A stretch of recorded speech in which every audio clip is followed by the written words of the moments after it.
Welcome student. आज हम जो पीछे वाला वीडियो था उसे आगे के देखेंगे। पीछे वाली वीडियो में अपने जो लेसन प्रथम था वो पूरा कर लिया था, फर्स्ट लेसन। आज जो सेकंड लेसन आपका नाम है नर युग्मकोद्भिद एवं माता युग्मकोद्भिद की संरचना और विकास, या अंग्रेजी के अंदर इसको बोलेंगे male gametophyte, female gametophyte structure and development. लिख देता हूँ मैं, male and female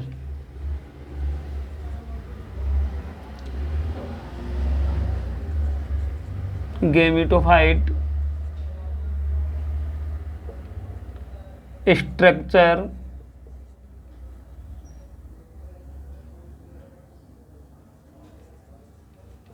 and development.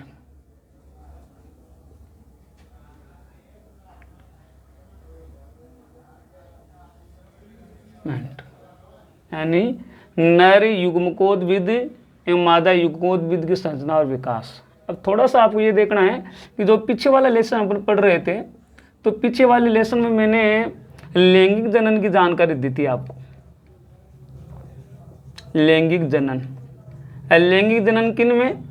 लैंगिक जनन बताया था मैंने आवर्त बीजी पादपों में। आवर्त बीजी पादप, या इनको बोल देते हैं अपन पुष्पीय पादप भी बोल सकते हैं। पुष्पीय पादप या बोल देते हैं फ्लावरिंग प्लांट।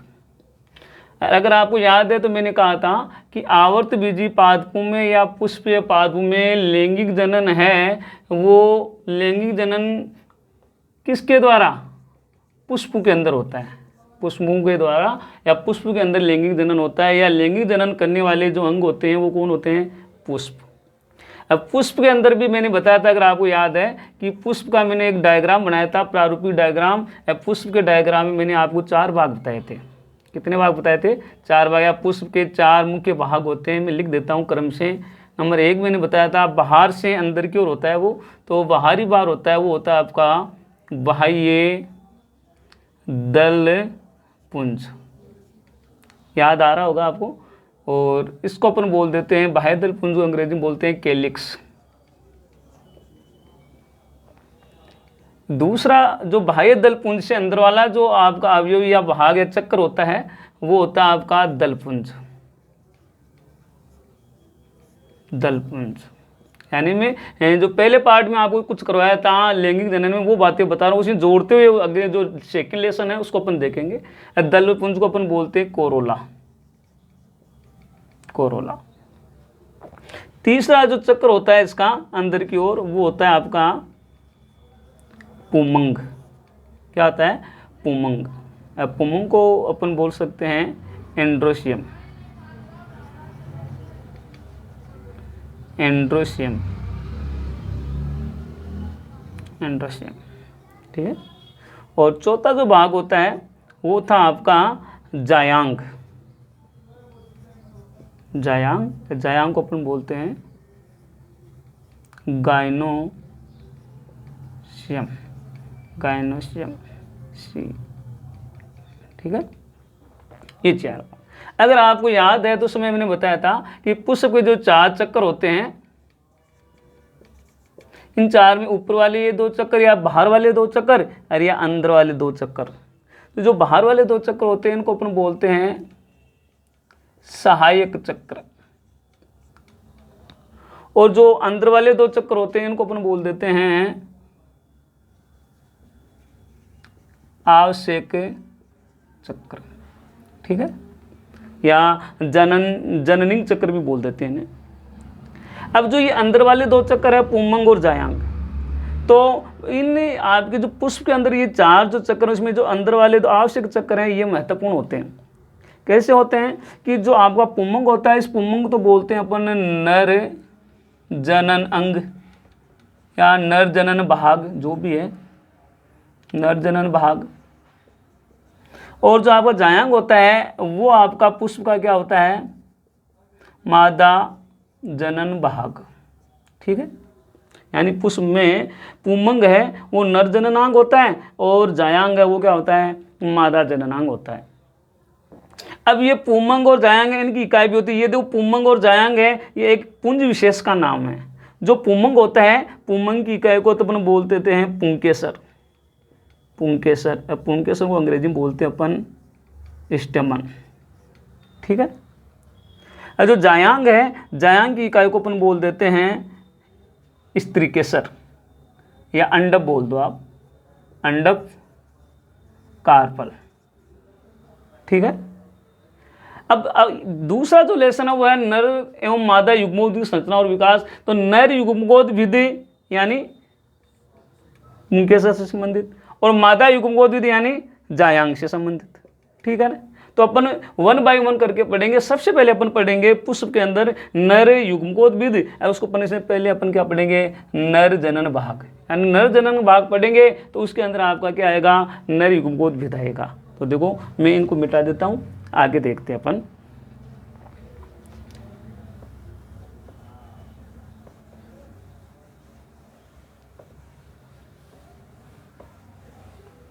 देखना,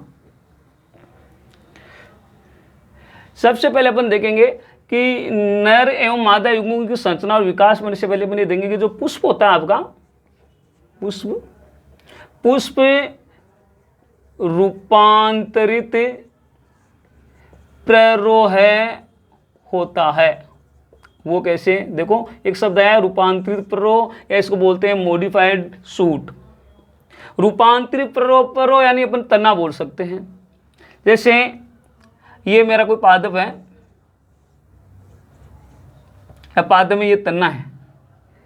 अब तने के ऊपर आपने कुछ देखा है तो तने के ऊपर आपकी क्या पाई जाती है, पर्व संधियां और पर्व पाए जाते हैं, यानी नोड और इंटरनोड, नोड और इंटरनोड, इंटरनोड और ये भी इंटरनोड, और ये ऐसा क्या होता है आपका नोड। पर्व, इसको बोल सकते हैं पर्व संधियां, ठीक है। और जो पर्व और पर्व संधि हैं उसके ऊपर आपके क्या है, पादप के ऊपर आपके टहनियां हैं या पादप का जो पुष्प भाग है वो लगे हुए होते हैं, पत्तियां लगी हुई होती है, ठीक है। उसी प्रकार से ये क्या कर रहा है, जो पादप का पुष्प है, पुष्प क्या आता है, रूपांतरित प्ररोह, यानी एक प्ररोह है रूपांतरित होकर क्या बनाता है, पुष्प बना लेता है। या ये कह सकते हैं कि जिस प्रकार आपका पर्व में जो भाग होते हैं वो पुष्प में पाए जाते हैं, यानी पुष्प के अंदर भी आपके पर्व और पर्व संधियां पाई जाती है, पुष्प के ऊपर भी उसके अन्य भाग जैसे इसके ऊपर बोलते हैं बाह्य दलपुंज है या पुमंग है, जायांग पाए जाते हैं। इसके अलावा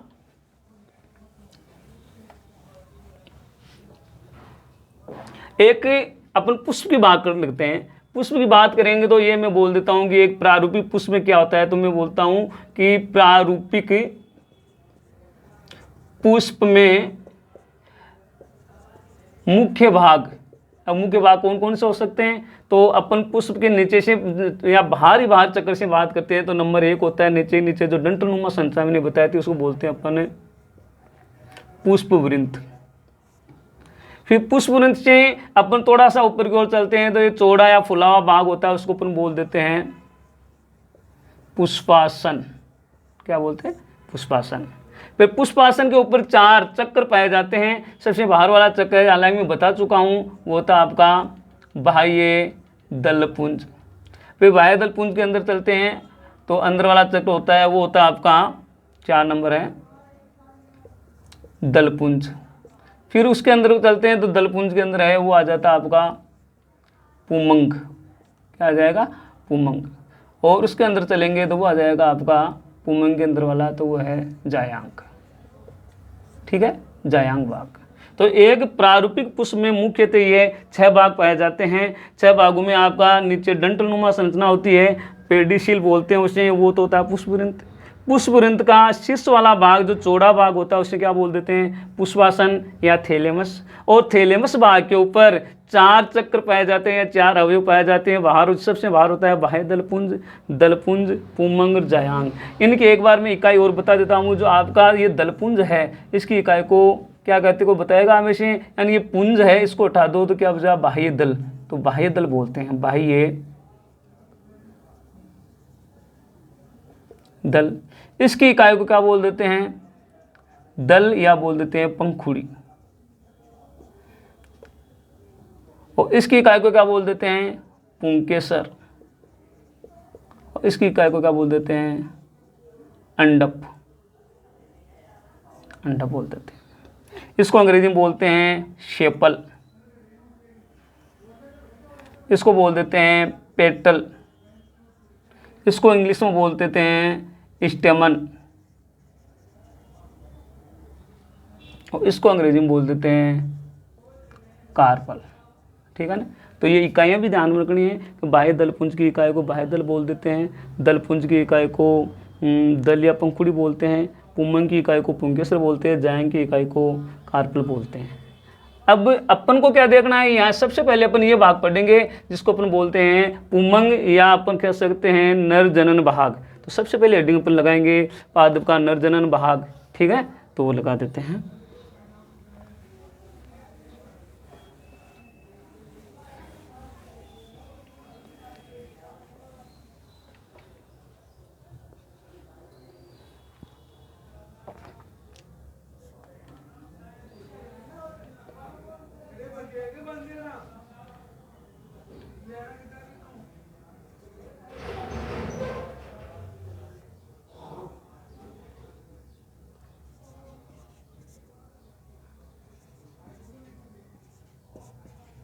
नर जनन भाग। तो पुष्प में नर जनन भाग होता है, वो होता है पुंमंग। क्या होता है? पुंमंग। जैसे अपन बोल सकते हैं एंड्रोइशियम। पुष्प का जो नर जनन भाग होता है उसे बोल देते हैं पुंमंग या बोल देते हैं एंड्रोइशियम अंग्रेजी में। और पुंमंग की जो इकाई होती है, इकाई यूनिट, इकाई को बोल देते हैं पुंकेसर। पुंकेसर को बोलते हैं स्टेमन। क्या बोलते हैं? स्टेमन। पुंमंग या इसे बोलते हैं स्टेमन। अब अपन इसका एक डायग्राम बना के देखते हैं कि किसी भी पुष्प में जो पुंकेसर है उसकी स्ट्रक्चर कैसी होती है। तो देखना, यहाँ बना रहा हूँ मैं।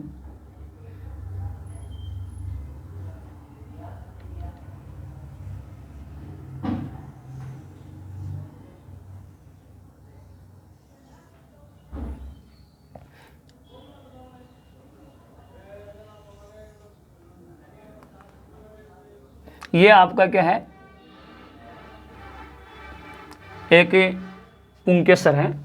अब पुंकेसर में क्या होता है कि पुंकेसर में जो ऊपर वाला भाग होता है शीर्ष भाग, इसको तो बोल देते हैं अपन पराग कोश।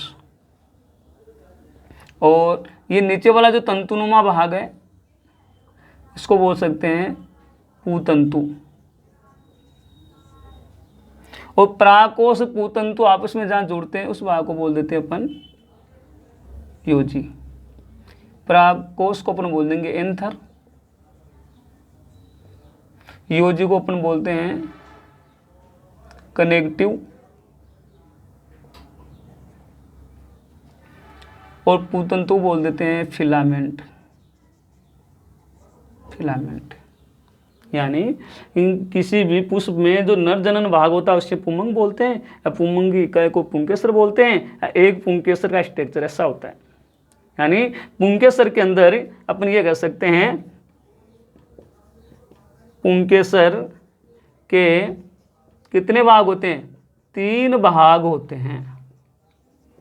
यानी जो प्रत्येक पुंकेसर होता है, पुंकेसर के कितने भाग होते हैं? 3 भाग। 3 भाग आपके सामने कौन कौन से हो सकते हैं एक पुंकेसर में? तो नंबर 1 हो सकता है पराग कोश।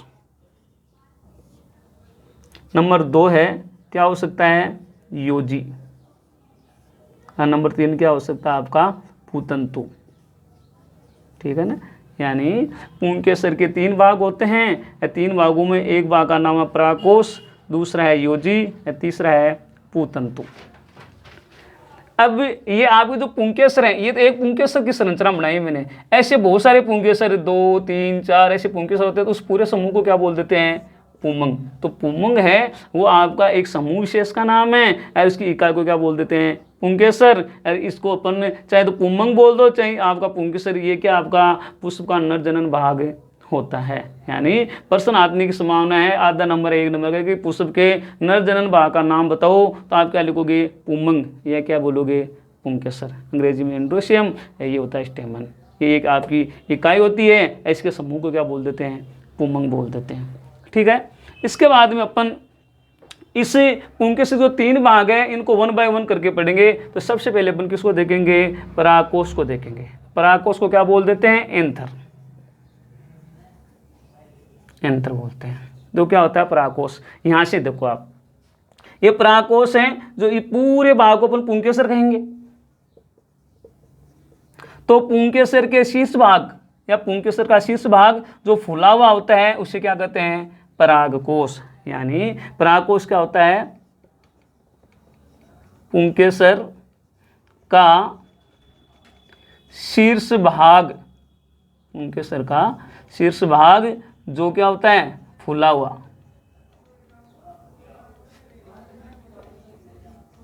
फूला हुआ होता है, उसे परागकोश एंथर कहते हैं। ठीक है, एक बात। दूसरी बात ये करेंगे अपन कि ये तो शीर्ष भाग हो गया, लेकिन ये परागकोश हैं, इस परागकोश में ज्यादातर अधिकतर पादपों की बात करें अपन, अधिकतर पादप हैं, तो अधिकतर पादपों में परागकोश हैं वो द्विपालित होता है, द्विपालित यानी बाइलोब्ड। वो क्या होता है, यहां से देखो आप, ये आपका जो परागकोश है, इस परागकोश के अंदर ऐसे 2 खाने होते हैं, लोब होते हैं, इसको पाली बोल देते हैं, 1 और 2। तो अधिकतर जो पादप होते हैं, अधिकतर पादपों में परागकोश क्या होता है द्विपालित होता है। लेकिन ध्यान रहे एक कुल है, उसका नाम है मालवेशी कुल, मालवेशी कुल, मालवेशी कुल। मालवेशी कुल में जैसे आपका गुड़हल है, कपास है, ये पादप आते हैं। तो जो मालवेशी कुल के सदस्य हैं या जो मालवेशी कुल में जो पौधे आते हैं, उन मालवेशी कुल के पौधों में ये जो परागकोश है वो कैसा होता है आपका एक पालित या लोब्ड होता है, एक पाली वाला होता है, एक पाली युक्त। ध्यान रखना, यानी मालवेशी कुल को छोड़कर अधिकतर पादपों में आपका परागकोश क्या होता है द्विपालित होता है। एक बात तो ये। दूसरी बात ये, इसी के साथ ये भी बताऊंगा मैं आपको कि ये आपका मान लो पुंकेसर है, पुंकेसर का ऊपर वाला भाग ये क्या है परागकोश। अब परागकोश में ये मान लो आप, ये एक इधर वाला ये एक पार्ट, ये दूसरा पार्ट। तो इस परागकोश में कितनी पालियां हैं 2 पालियां। ये मान लो ये आपकी बाइलोब्ड है।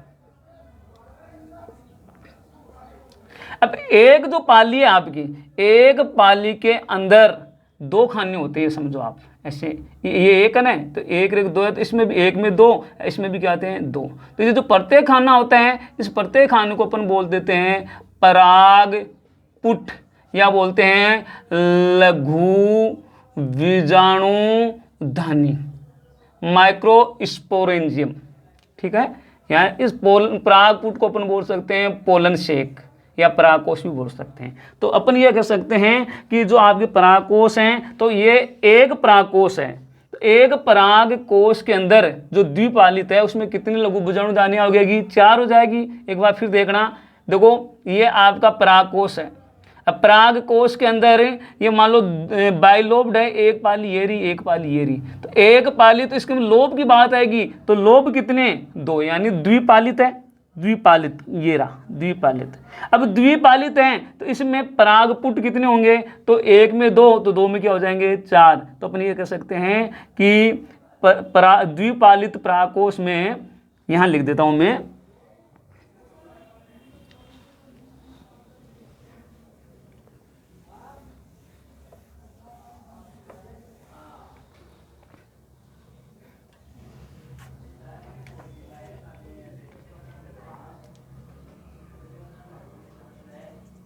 द्विपालित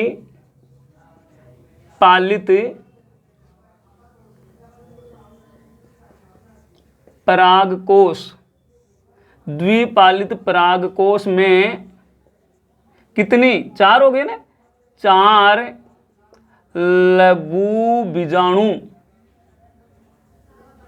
दानियां, या इसे बोल सकते हैं परागपुट, तो परागपुट पाई जाती है। अब देखो अधिकतर पादप द्विपालित है, तो इसमें लघु बीजाणु दानियां कितनी हो गई? 4। लेकिन अपन बात करें मालवेसी कुल की, तो मालवेसी कुल में परागकोश कैसा है? एक पाली युक्त है। अब एक पाली युक्त ये मान लो ऐसा है, मैं बना दूं ऐसा है मान लो, ठीक है। तो इसमें ये एक ही पाली हुई ना, तो एक पाली है, तो इसमें परागपुट कितने हो जाएंगे? 2। तो जो मालवेसी कुल के सदस्य हैं, मालवेसी कुल के सदस्यों में लघु बीजाणुधानी या परागपुट की संख्या में कितने होते हैं? 2। लेकिन नॉर्मली क्या होता है, तो द्विपालित परागकोश होते हैं, उसमें लघु बीजाणुधानियां कितनी पाई जाती है? 4 पाई जाती है, ठीक है। इसके बाद में अपन ये आपका अगला पार्ट है, ये परागकोश माना है, परागकोश से आगे वाला भाग कौन सा है? योजी। तो योजी को देखते हैं, देखना।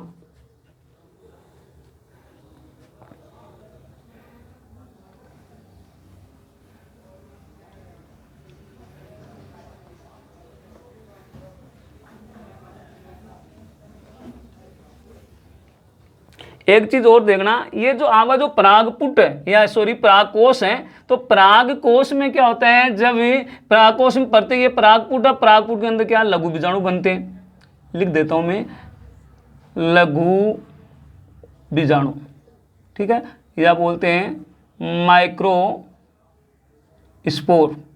माइक्रोस्पोर। तो ये जो परागपुट है, परागपुट के ऊपर स्फुटन रेखाएं पाई जाती है, या परागकोश है, परागकोश पर परागकोश के ऊपर स्फुटन रेखाएं पाई जाती है। ये स्फुटन रेखाएं यहां से ये आपका परागकोश क्या है? स्फुटित होने का काम करता है। या जब स्फुटित होता है तो अंदर परागकोश के अंदर जो लघु बीजाणु होते हैं वो कहाँ जाते हैं? बाहर आ जाते हैं। इसके बाद में अपन जो पुंकेसर है, पुंकेसर का दूसरा भाग है वो क्या कौन सा लेंगे? योजी। तो योजी देख लो, योजी जिसे बोलते हैं अपन कनेक्टिव, क्या बोलते हैं? कनेक्टिव। अब आप देखो यहाँ ऊपर वाला भाग है परागकोश, नीचे वाला भाग कौन सा है? पूतंतु। तो परागकोश और पूतंतु को जोड़ने वाला जो उत्तक होता है उसे बोलते हैं योजी। या अपन ये कह सकते हैं परागकोश और पूतंतु जहां पे जुड़े हुए होते हैं उस भाग को क्या बोलते हैं? योजी। परागकोश तथा पूतंतु, परागकोश तथा पूतंतु के संयोजन स्थान या जुड़े हुए परागकोश तथा पूतंतु के संयोजन स्थान को क्या बोलते हैं? योजी या कनेक्टिव। एक बात। दूसरी बात यह है, ये जो आपका योजी है ये आपका कैसा है? एक बंधे उत्तक होता है, बंधे उत्तक होता है, यानी स्टेराइल, फर्टाइल नहीं होता है, स्टेराइल बंधे उत्तक होता है। तो ये हो गया हमारा योजी। योजी का इतना ही है कि परागकोश और पूतंतु को जोड़ने वाला जो उत्तक होता है वो क्या होता है? योजी होता है। इसके बाद में अगला भाग अपन लेंगे वो हो जाएगा पूतंतु। देखो इन तीनों में ज़्यादा महत्वपूर्ण आपका परागकोश रहेगा, योजी और पूतंतु को पढ़ेंगे, लेकिन इसकी जानकारी होनी चाहिए आपको। पूतंतु आपको दिख रहा पतला सा लंबा सा भाग है, तो आप क्या कहोगे? पुंकेसर का पतला एवं लंबा भाग क्या कहलाता है? पूतंतु, जिसे बोलते हैं फिलामेंट कहलाता है। यानी पुंकेसर का पतला एवं लंबा भाग पूतंतु कहलाता है। एक बात। दूसरी बात ये, इसमें भी आप कह सकते हो जो पूतंतु है वो आपका बंधे भाग होता है। क्या होता है? बंधे भाग होता है। तो इसी के साथ अपन ये देखेंगे कि जो आपका पुष्प होता है नर युग्मोद्भिद विद्या, उसमें जो अपन सबसे पहले लिए थे नरजनन भाग, नरजनन भाग के 3 भाग थे। नंबर 1 परागकोश, नंबर 2 था योजी, नंबर 3 था पूतंतु या फिलामेंट। इन तीनों की अपन क्या करते हैं? पूरा होता है ये तीनों। ठीक है, और पढ़ेंगे अगले वीडियो में।